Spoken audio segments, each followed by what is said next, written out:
While Dead Space 1 and 2 were indeed terrific horror games with tension and pacing and balanced gameplay and great stories, Dead Space 3 did something strange. It took the idea of you being a lone engineer trapped on an infested spaceship, struggling against incredible odds using only your small collection of mining tools and very limited ammunition to survive, and it added in the ability to let you buy in-game guns with real cash from the cash shop. All in all, Phantasy Star was an amazing package that was beyond what any RPG fan could ever expect in 1987, featuring an amazing detailed story, great visuals, and a full soundtrack. The final version of the game weighed in at 4 megabits. The level design is nice, with some memorable segments. I'll talk about the visuals later, but for now I'll say the pacing, layout and level of interaction in maps is good for an FPS. There's enough cover and open spaces to make each section interesting. Even choke points have ways to overcome them. There's a definite linearity to the game. As always, we have one double battle gym leader and like 3 multi-battles, and even then, the only real strategy is to spam super effective moves. There could have been a great opportunity to emphasize team play through multi-battles in this game, especially since the game literally has your friends run around. So this is not looking good for Lucas. His fingerprints are everywhere, the waitress saw him, he left his book behind, and his taxi destination was logged. Now, it's safe to assume Lucas has no criminal record, so his fingerprints are not in the system. Otherwise, they would have him in hours. But this is not good for him. And in the next chapter, we're back to Lucas. A lot of enemy and boss sprites look particularly awesome. The game sounds awesome too. There's a lot of catchy tracks for sure. All in all, I think Eternal Mana is an excellent game that doesn't get brought up as much as it should these days. Our first day with April is really just a tour of her regular life, and a chance to meet the people who are a part of it.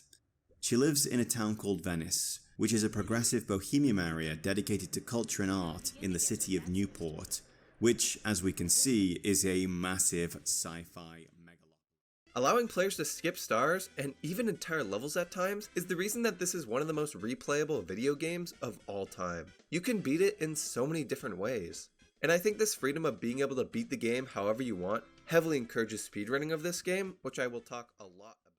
I also really appreciate how much more the gameplay and story are integrated together. There's way more cutscenes showing off what a cow the sorceress is, which builds up to her final boss really nicely. Throughout the whole game, Bianca keeps appearing out of nowhere and taunting you. And even with the levels in each world, instead of just going through each of them, helping the people out and then getting a magical thing to open a door to get closer to the final boss, instead you go to the levels, help the creatures out, and then as thanks, they all work together.